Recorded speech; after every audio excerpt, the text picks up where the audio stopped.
presensi di Simari ya, dan sepertinya satu audio itu berbarengan ya antara HP dan, laptop jadi agak, noise suaranya. Mungkin bisa dimatikan salah satu supaya suaranya clear ya.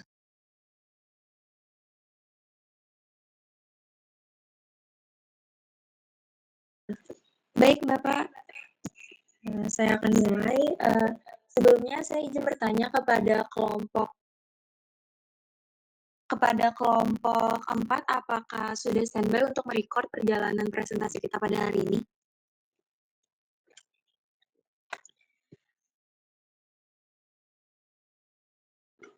Baik, Assalamualaikum warahmatullahi wabarakatuh. Waalaikumsalam warahmatullahi wabarakatuh.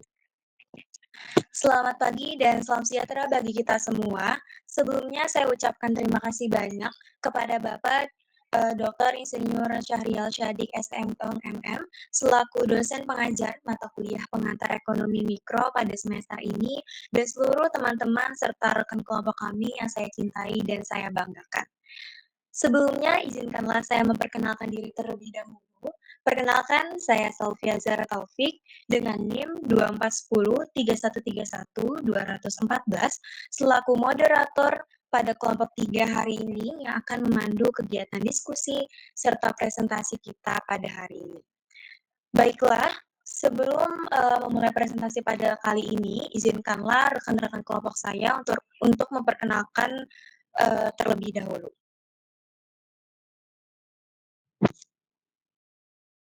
Baik, perkenalkan nama saya Dinia Siva Utami dengan NIM 24103132200055. Izin memperkenalkan diri, nama saya Muhammad Ferdi Putra Chandranata dengan NIM 24103133310016. Saya memperkenalkan diri, saya Muhammad Zaini dengan NIM 241031321088. Perkenalkan, saya Rosana Sution dengan NIM 241031322442. 3132-20042. Izin memperkenalkan diri, perkenalkan nama saya Syifa Anissa dengan NIM 24103131200002. Perkenalkan, nama saya Sodario dengan NIM 24103133-150.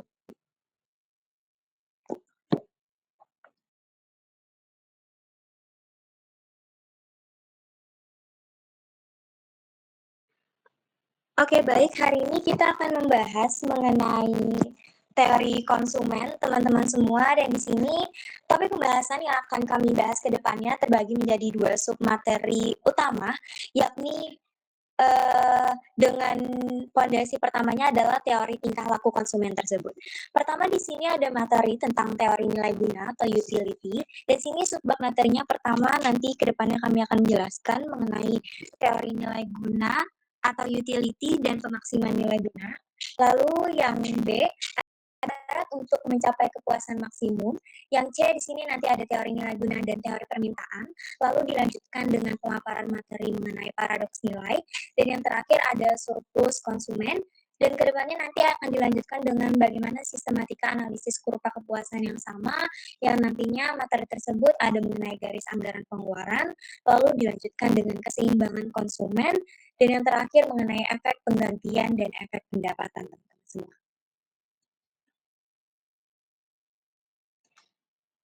Oke, baik. Nah, di sini sebelum kita masuk ke pemaparan inti dari materi, kita harus tahu dulu nih teman-teman, apa sih sebenarnya pengertian dari tingkah laku konsumen itu?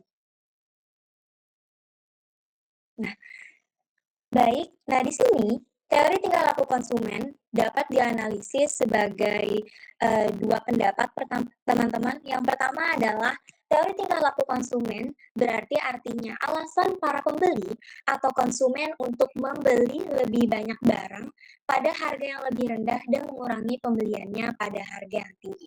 Lalu, pendapat yang kedua mengenai bagaimana sih sebenarnya seorang konsumen itu menentukan jumlah dan komposisi dari barang yang akan mereka beli dari pendapatan yang diperolehnya. Jadi, dapat diambil kesimpulan bahwasanya teori tingkah laku konsumen itu bagaimana cara kita menerangkan tentang perilaku konsumen tersebut di pasaran, yaitu menerangkan sikap konsumen dalam membeli dan memilih barang yang akan dibelinya. Nah, setelah kita mengetahui maksud dari teori tingkah laku konsumen, ternyata ada lagi teman-teman pemaparan dari teori tingkah laku konsumen itu, yakni mengenai apa sih sebenarnya teori nilai guna atau utility tersebut, karena ini berhubungan erat dengan teori tingkah laku konsumen. Nah, jadi di sini teori ekonomi kepuasan atau kenikmatan yang diperoleh seseorang dari mengkonsumsi suatu barang itu disebut nilai guna atau utility, teman-teman semua.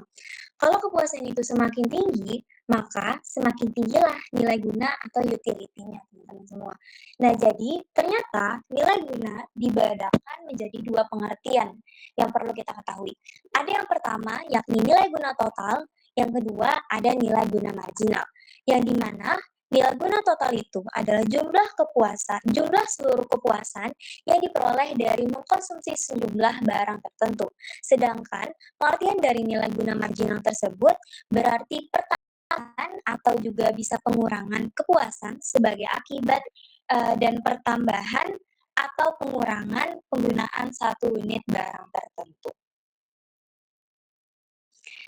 Nah, baik. Di sini ternyata ada hukum-hukum yang sudah paten di dalam teori ini, teman-teman semua. Pertama, di sini ada hukum nilai guna marginal yang semakin menurun, menyatakan bahwasanya tambahan nilai guna yang akan diperoleh seseorang dari mengkonsumsi sesuatu semakin sedikit apabila orang tersebut terus-menerus menambah konsumsinya ke atas barang tersebut. Dan di sini ternyata ada juga menurut buku yang kami baca dari karangan Sadono Sukirno menyatakan bahwasanya hipotesis utama dari nilai guna tersebut menjelaskan bahwasanya tambahan yang terus-menerus dalam mengkonsumsi suatu barang atau terus-menerus menambah kepuasan yang dinikmati orang yang mengkonsumsinya. Nah, setelah saya jelaskan tadi, lalu kita beralih ke dalam pemaparan materi mengenai bagaimana sih sistem pemaksimuman nilai guna itu.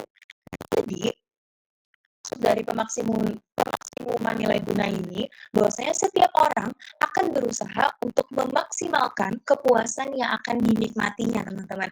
Artinya mereka akan berusaha terus-menerus bagaimana sih caranya agar kita sebagai konsumen itu puas, teman-teman semua. Dengan kata lain, setiap orang akan berusaha untuk memaksimalkan nilai gunanya, seperti yang sudah saya jelaskan tadi, dari barang-barang yang dikonsumsinya. Apabila yang dikonsumsinya itu hanya satu barang saja, tidak sulit untuk menentukan pada tingkat mana nilai guna dari memperoleh dan menikmati barang itu akan mencapai tingkat yang maksimal. Oke, baik. Untuk pemaparan materi selanjutnya akan disampaikan oleh rekan saya, Syifa Anissa.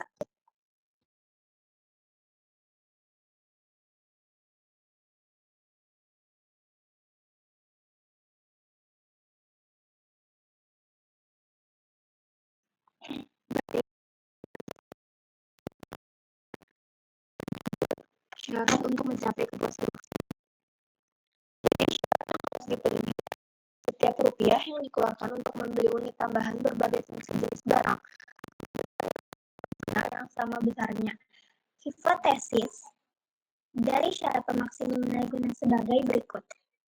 Yang pertama itu ada seseorang akan memaksimumkan nilai guna dari barang-barang yang dikonsumsinya apabila perbandingan nilai guna marginal berbagai barang tersebut adalah sama dengan perbandingan harga barang-barang tersebut. Yang kedua, seseorang akan memaksimumkan nilai guna dari barang-barang yang dikonsumsinya apabila nilai guna marginal untuk setiap rupiah yang dikeluarkan adalah sama untuk setiap barang yang dikonsumsi. Kedua hipotesis tersebut mengandung pengertian yang sama. Syarat pemaksimum nilai guna seperti yang dinyatakan dalam 1 dan 2 biasanya dinyatakan secara rumus aljabar yaitu sebagai berikut. MU barang A dibagi PA sama dengan MU barang B dibagi PB dan sama dengan MU barang C dibagi PC. Dalam persamaan di atas, MU adalah nilai guna marginal dan PA, PB, dan PC berturut-turut adalah harga barang A, barang B, dan barang C. Baik, materi selanjutnya akan dilanjutkan oleh rekan saya. Izin melanjutkan materi, yaitu teori nilai guna dan teori permintaan. Ada dua faktor yang menyebabkan permintaan ke atas suatu barang berubah apabila harga barang itu mengalami perubahan, yakni yang pertama, efek penggantian. Perubahan citra konsumen dalam mengkonsumsi suatu barang. Artinya, perubahan harga suatu barang mengubah nilai guna marginal per rupiah dari barang yang mengalami perubahan harga tersebut. Kalau harga mengalami kenaikan, nilai guna marginal per rupiah yang diwujudkan oleh barang tersebut menjadi semakin rendah. Yang kedua, efek pendapatan. Pengaruh atau akibat perubahan harga suatu barang terhadap pendapatan real konsumen yang menggunakan barang yang mengalami perubahan harga. Artinya, kalau pendapatan tidak mengalami perubahan, maka kenaikan harga menyebabkan pendapatan real menjadi semakin sedikit. Dengan perkataan lain, kemampuan pendapatan yang diterima untuk membeli barang-barang menjadi bertambah kecil dari sebelumnya. Materi selanjutnya akan dilanjutkan oleh teman saya. Terima kasih Zaini atas kesempatan yang telah diberikan. Baik, saya Rosana Sution yang selanjutnya akan menjelaskan mengenai materi paradoks nilai dan surplus konsumen. Jadi teman-teman, sebelum teori nilai guna itu dikembangkan, para ahli ekonomi itu mendapati kesulitan nih dalam menerangkan kenapa bisa terjadi perbedaan yang mencolok antara harga air dan harga berlian. Padahal, air merupakan hal yang sangat penting bagi kehidupan kita sehari-hari. Tapi mengapa air itu jadi dihargai dengan harga yang sangat rendah, sedangkan berlian notabene-nya tidak terlalu penting dalam kehidupan justru memiliki harga yang sangat tinggi. Jadi, terdapat dua alasan yang bisa menjelaskan fenomena tersebut. Yang pertama adalah dikarenakan perbedaan biaya produksi. Mungkin sekilas alasan ini terdengar masuk akal ya semua. Karena berlian itu sulit didapatkan dan biaya produksinya yang tinggi, maka dari itulah dia dihargai dengan harga yang tinggi pula. Tapi ternyata teori ini tidak sepenuhnya benar teman-teman. Karena tidak hanya berlian saja nih yang sulit didapatkan dan biaya produksinya tinggi. Begitu pula batu bulan. Batu bulan itu juga susah untuk didapatkan dan memiliki biaya produksi yang tinggi. Tapi seandainya batu bulan tersebut memasuki pasar, mungkin harganya tidak akan setinggi berlian. Dan pada buku kita, buku mikroekonomi karangan Sadono Sukirno edisi ketiga, bahkan di sini menyebutkan bahwa mungkin harga batu bulan itu bisa lebih rendah daripada harga air. Begitu teman-teman. Lalu muncullah teori kedua, yaitu teori nilai guna, yang bisa lebih menjelaskan mengapa fenomena perbedaan antara air dan berlian ini terjadi. Pada teori nilai guna ini menyebutkan bahwa perbedaan tersebut disebabkan oleh nilai guna marginal mereka yang sangat berbeda. Karena air bisa kita jumpai di mana saja, dan mendapatkannya pun mudah dan selalu kita gunakan setiap hari, maka dari itulah nilai marginalnya juga rendah. Sedangkan berlian, kita jarang melihat orang pakai berlian. Kita jarang melihat berlian di pasaran, sehingga orang-orang akan rela membayarkan uang yang lebih banyak untuk membeli sebuah berlian. Maka dari itulah nilai guna marginalnya tinggi. Oke. Lanjut ke materi selanjutnya,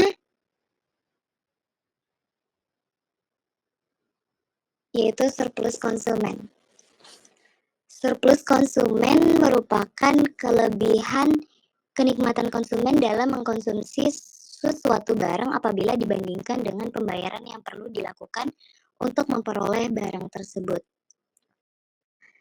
Surplus konsumen pada hakikatnya berarti perbedaan di antara kepuasan yang diperoleh seseorang di dalam mengonsumsikan sejumlah barang dengan pembayaran yang harus dibuat untuk memperoleh barang tersebut. Kepuasan yang diperoleh selalu lebih besar daripada pembayaran yang dibuat. Jadi, apabila surplus konsumen ini dianalogikan mungkin akan jadi seperti ini teman-teman. Misalnya, Dini ingin membeli sepatu seharga 1 juta rupiah. Setelah Dini datang ke toko sepatu, ternyata harga sepatu yang Dini inginkan hanya sebesar 850.000. Berarti Dini mendapatkan surplus sebesar 150.000. Jadi dapat kita simpulkan bahwa surplus konsumen ini adalah selisih antara biaya maksimum yang siap Dini bayarkan dengan harga yang ada di pasaran, begitu teman-teman. Baik, materi selanjutnya akan diteruskan oleh rekan saya Ferdi. Nah, selanjutnya yaitu garis anggaran pengeluaran. Kurva kepuasan sama menggambarkan keinginan konsumen untuk memperoleh barang-barang dan kepuasan yang akan dinikmatinya dan mengkonsumsi barang-barang tersebut. Tetapi, ada persoalan yang dihadapi konsumen, yakni bagaimanakah ia harus membelanjakan pendapat yang ada padanya sehingga pengeluaran tersebut menciptakan kepuasan yang paling maksimum kepadanya. Maka dari itulah dibuat garis anggaran pengeluaran. Nah, garis anggaran pengeluaran tersebut memiliki arti yaitu suatu kurva yang berbentuk garis lurus yang menggambarkan kombinasi dua barang yang dapat dibeli oleh sejumlah tertentu. Pendapatan menunjukkan berbagai gabungan barang-barang yang dapat dibeli oleh sejumlah pendapatan tertentu. Nah, di sini memiliki tujuan. Tujuannya yaitu menunjukkan berbagai gabungan barang-barang yang dapat dibeli oleh sejumlah pendapatan tertentu. Selanjutnya dilanjutkan oleh Dini.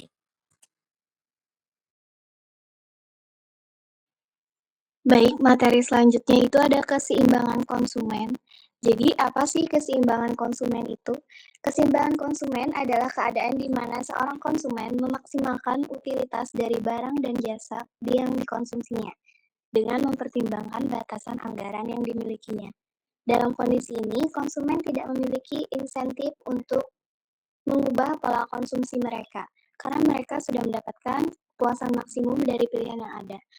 Berikut ada faktor-faktor yang mengubah keseimbangan konsumen di antara lain. Yang pertama itu ada perubahan harga barang. Terbagi menjadi dua. Yang pertama ada penurunan harga. Jika harga salah satu barang turun, garis anggaran akan bergeser keluar, memungkinkan konsumen untuk membeli lebih banyak barang tersebut. Yang kedua ada kenaikan harga.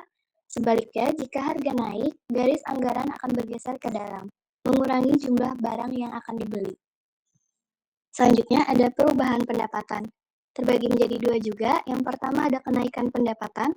Dengan meningkatnya pendapatan, garis anggaran juga bergeser keluar, memungkinkan konsumen untuk membeli lebih banyak barang. Terus yang kedua ada penurunan pendapatan.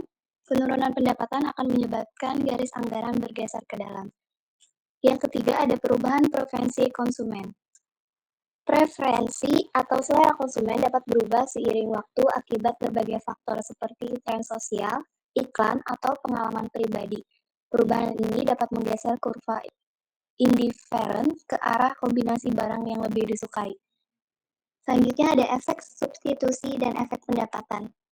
Ketika harga suatu barang berubah, ada dua efek yang terjadi. Yang pertama ada efek substitusi. Konsumen akan cenderung beralih ke barang yang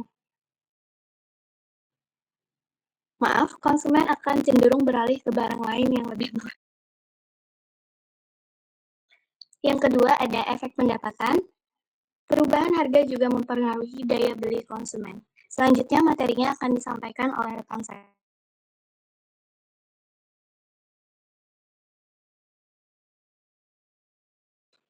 Selanjutnya ada efek penggantian dan efek pendapatan.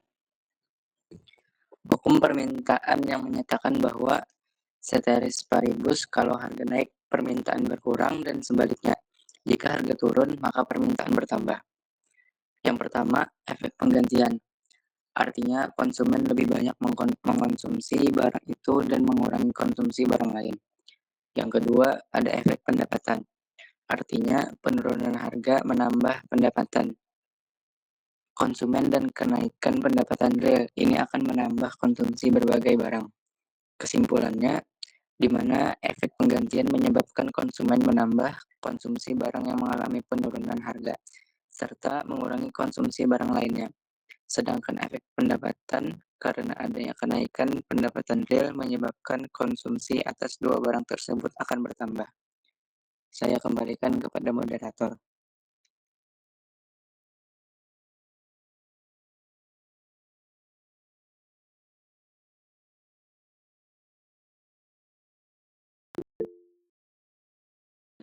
Oke, baik.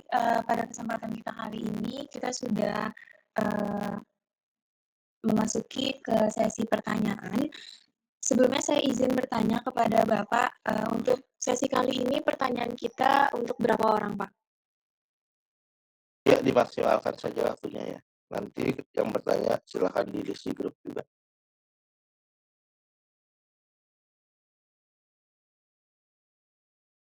Baiklah, mungkin kita untuk 5 pertanyaan teman-teman.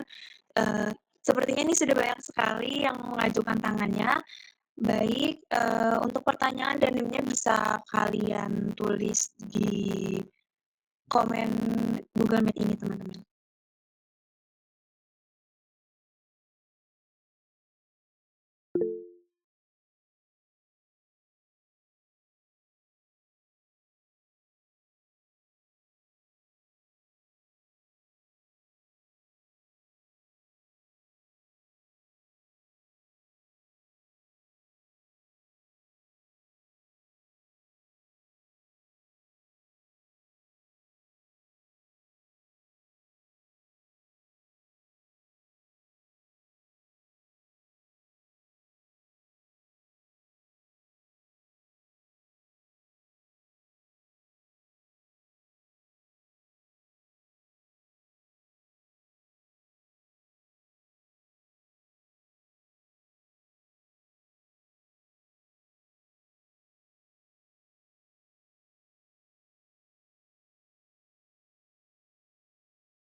Baik, untuk pertanyaannya di sini ada saudari Alia, lalu dilanjutkan dengan pertanyaan dari Selvia, terus juga ada dari saudara Muhammad Fadila, dan yang keempat ada pertanyaan dari Naya Fadila, dan yang terakhir ada pertanyaan dari Anissa Putri. Baiklah, untuk sementara menjawab pertanyaan dari rekan-rekan semua, izinkanlah kami mendiskusikan itu terlebih dahulu.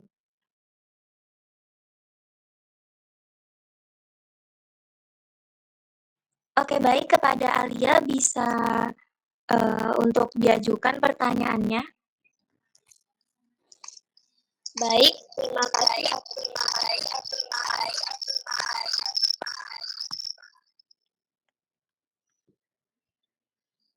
Baik, terima kasih atas kesempatannya. Sebelumnya perkenalkan, saya Nur Alia Adijah dengan NIM 24103131200030. Izin bertanya, dalam ekonomi, teori konsumen membantu menjelaskan bagaimana individu memilih antara konsumsi di masa kini dan di masa depan. Keputusan ini penting dalam konteks penghematan dan investasi karena konsumen harus mempertimbangkan kepuasan saat ini versus keuntungan di masa depan. Bagaimana teori konsumen menggambarkan pengaruh preferensi waktu,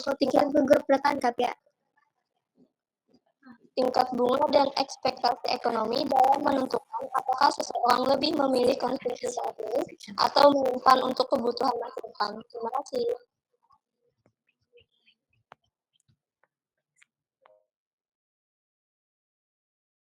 Oke, baik. Untuk penanya selanjutnya kepada Sepia, dipersilakan.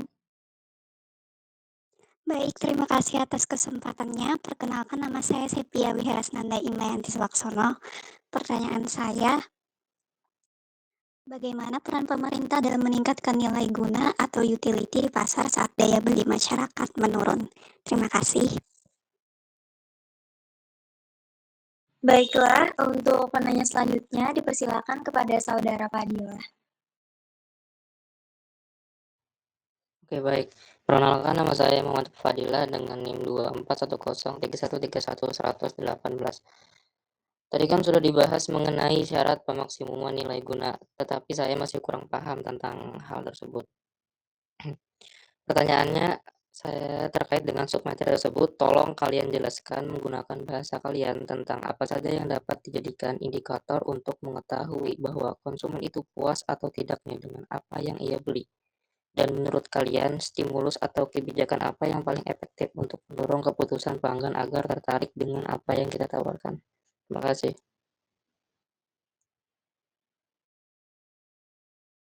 Oke, baik. Dipersilakan kepada Naya untuk pertanyaannya. Oke, terima kasih atas kesempatannya. Saya Naya Fadilah dengan NIM 241031322057. Pertanyaan saya, bagaimana faktor sosial seperti tren atau pengaruh kelompok atau mungkin bisa kita katakan teman-teman mempengaruhi perilaku konsumen? Terima kasih.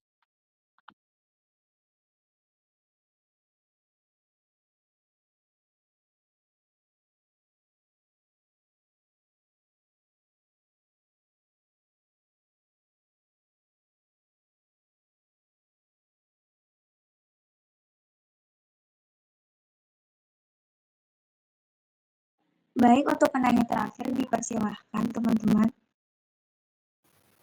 Baik, terima kasih atas kesempatannya. 2410312001 mengenai materi yang disampaikan oleh pemateri tentang nilai guna marginal.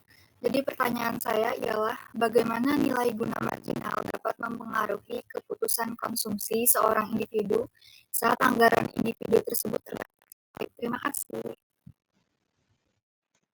Terima kasih kepada para penanya. Sebelumnya izinkan kami mendiskusikan berbagai pertanyaan yang kalian ajukan. Terima kasih.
Baik teman-teman, kami akan menjawab beberapa pertanyaan dari teman-teman semua tadi. Untuk pertanyaan mulai dari pertanyaan dari Nur Alia Adijah, yang pertanyaannya adalah mengenai bagaimana sih teori konsumen itu menggambarkan pengaruh preferensi waktu, tingkat bunga, dan ekspektasi ekonomi dalam menentukan apakah seseorang tersebut memang lebih mengkonsumsi saat ini atau menyimpan untuk kebutuhan di masa depan. Baik, di sini uh,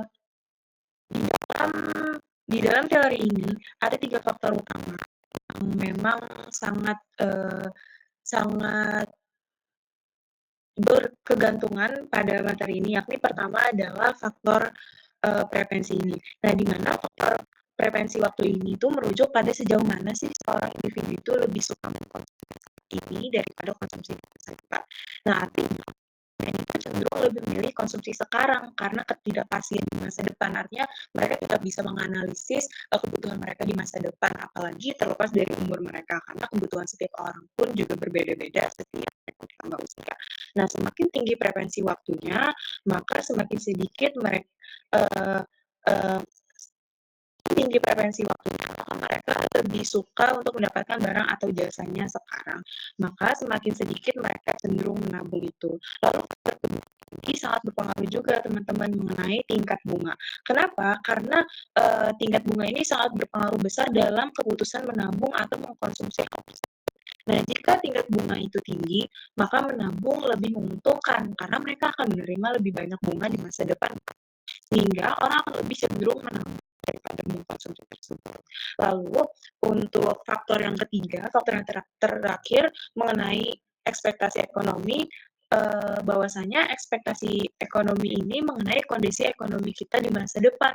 Karena kita tidak tahu apakah ke depannya kita seperti sekarang mengalami inflasi, bahkan sampai ke pertumbuhan pendapatan pasti keputusan konsumsi dan tabungan. Nah, jika konsumen mengharapkan ekonomi akan membaik atau pendapatan mereka akan meningkat di masa depan, mereka mungkin akan memilih untuk menunda mengkonsumsi ini karena mereka akan memilih opsi menabung. Dapat diambil kesimpulan bahwa seluruh dari konsumsi itu sangat menggambarkan bahwasanya keputusan untuk mengkonsumsi sekarang atau menabung itu memang dipengaruhi oleh 3 faktor yang sudah disampaikan Alia tadi, artinya sangat bergantung yakni mengenai faktor interaksi antara frekuensi waktu, lalu kedua ada tingkat bunga, dan ketiga adalah ekspektasi ekonomi tersebut. Baik, untuk pertanyaan ini apakah ada yang ingin ditanyakan kepada saudari Alia? Baik, sudah sangat jelas. Terima kasih. Baik, sama-sama. Selanjutnya untuk pertanyaan yang kedua akan disampaikan oleh rekan kelompok saya. Dipersilahkan.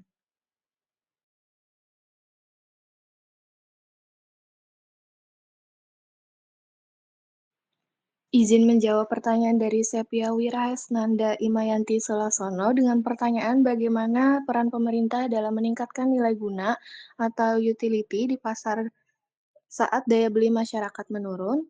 Nah, ketika daya beli masyarakat menurun, pemerintah memiliki peran penting dalam meningkatkan nilai guna atau utility di pasar melalui beberapa kebijakan. Di sini ada 6 kebijakan yang bisa diterapkan dengan sama pemerintah. Yang pertama itu ada subsidi dan bantuan langsung.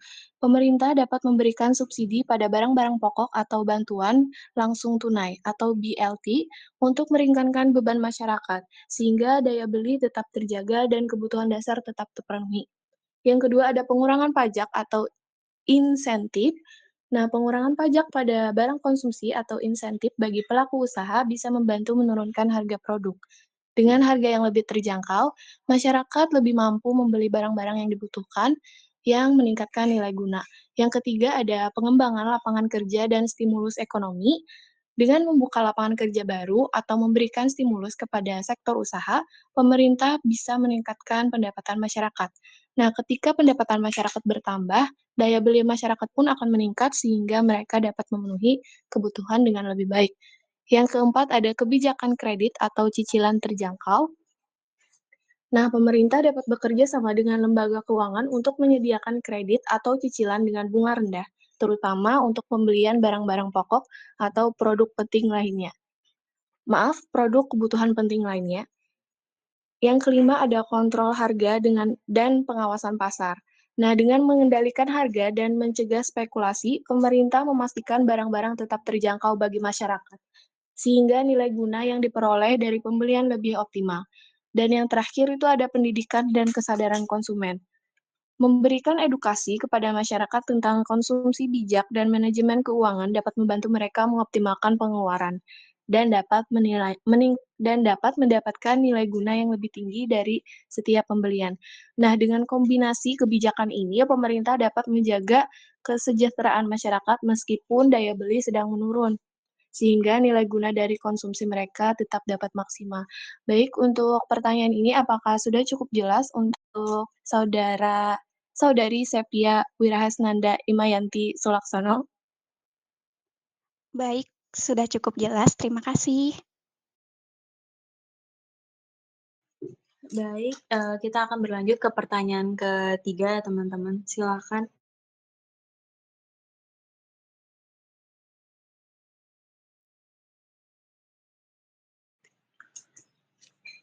Saya akan menjawab pertanyaan dari Fadila. Yang pertanyaannya tadi, tolong kalian jelaskan menggunakan bahasa kalian tentang apa saja yang dapat dijadikan indikator untuk mengetahui bahwa konsumen itu puas atau tidaknya dengan apa yang ia beli, dan menurut kalian stimulus atau kebijakan apa yang paling efektif untuk mendorong keputusan pelanggan agar tertarik dengan apa yang kita tawarkan.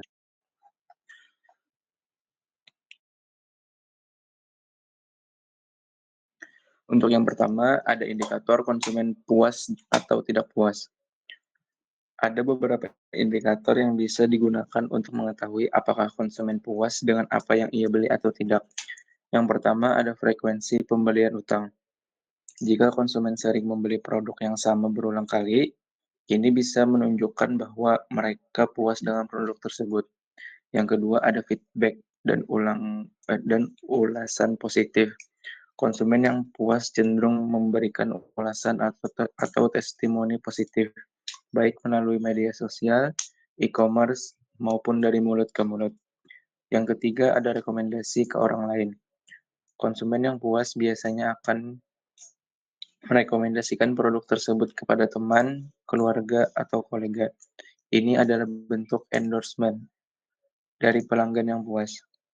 Yang kedua, ada kebijakan atau stimulus untuk mendorong keputusan pelanggan. Ada beberapa kebijakan yang bisa membantu agar konsumen lebih tertarik dengan produk yang kita tawarkan. Yang pertama, ada diskon atau penawaran.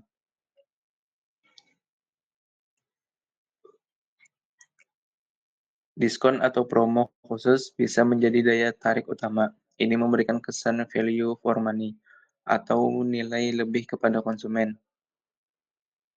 Yang kedua ada uji coba gratis atau garansi. Dengan adanya jaminan uang kembali atau masa uji coba gratis, konsumen merasa lebih aman untuk mencoba produk tanpa takut kehilangan uang jika tidak puas.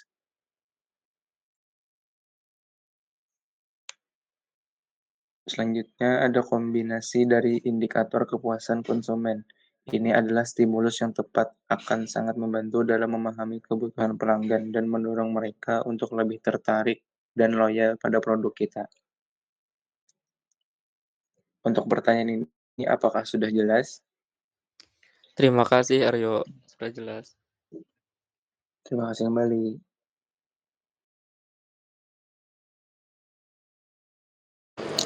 Baik, untuk pertanyaan keempat dipersilakan kepada Rosana Sutian untuk menjawabnya.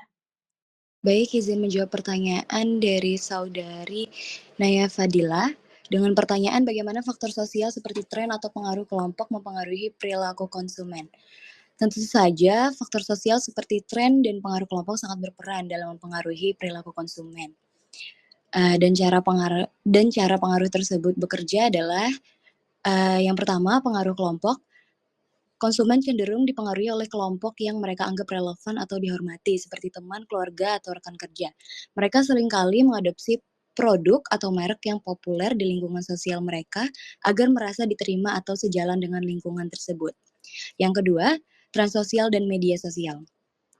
Tren yang viral di media sosial atau diperkenalkan oleh influencer dapat mendorong konsumen untuk membeli produk demi mengikuti mode atau gaya hidup yang sedang populer. Media sosial membuat tren cepat menyebar dan konsumen seringkali merasa perlu mengikuti agar tidak tertinggal atau tetap relevan. Yang ketiga, norma sosial dan harapan. Kadang, konsumen membeli produk karena tuntutan norma sosial atau harapan yang ada di dalam komunitasnya, seperti membeli pakaian tertentu untuk acara resmi atau membeli gadget terbaru karena dianggap prestisius. Yang keempat, status sosial dan identitas. Banyak konsumen membeli produk tertentu karena produk tersebut melambangkan status atau gaya hidup tertentu. Barang-barang bermerek atau mahal seringkali dipilih untuk menunjukkan status sosial atau menyampaikan citra diri yang diinginkan. Dan yang terakhir, konformitas dan tekanan. Konsumen sering merasakan tekanan untuk menyesuaikan diri dengan perilaku konsumsi teman-temannya.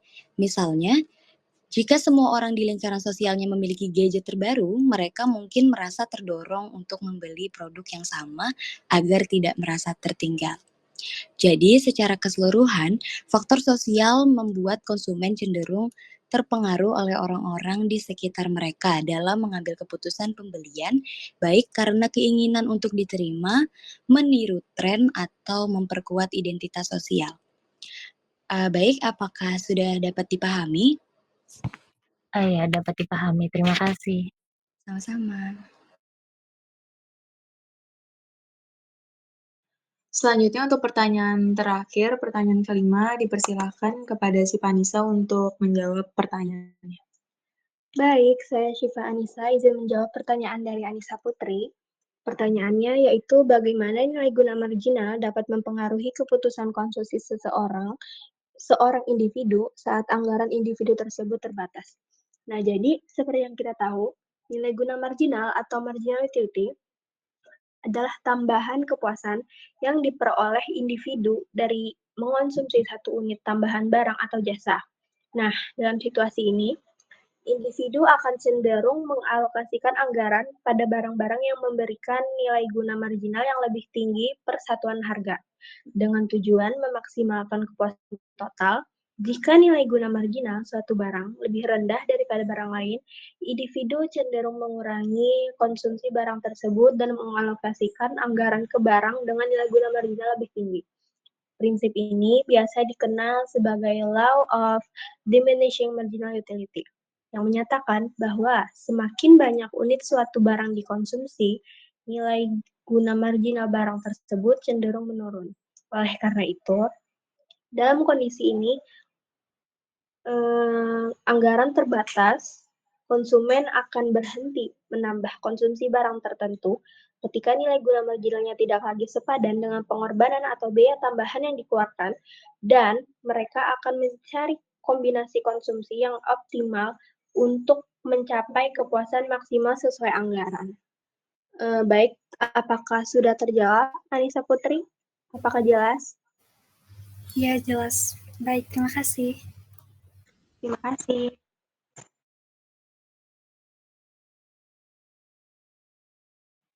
Baik, semua pertanyaan sudah terjawab dengan jelas teman-teman semua, dan itu tadi hasil diskusi kita kali ini mengenai teori konsumen. Sebelumnya saya ucapkan terima kasih kepada Bapak dan seluruh teman-teman telah berhadir pada hari ini. Saya selaku moderator dan mewakili kelompok ini mengucapkan terima kasih dan mohon maaf apabila ada kekurangan, kesalahan kata pada presentasi kita kali ini. Saya ucapkan wassalamualaikum warahmatullahi wabarakatuh. Waalaikumsalam warahmatullahi wabarakatuh. Terima kasih banyak.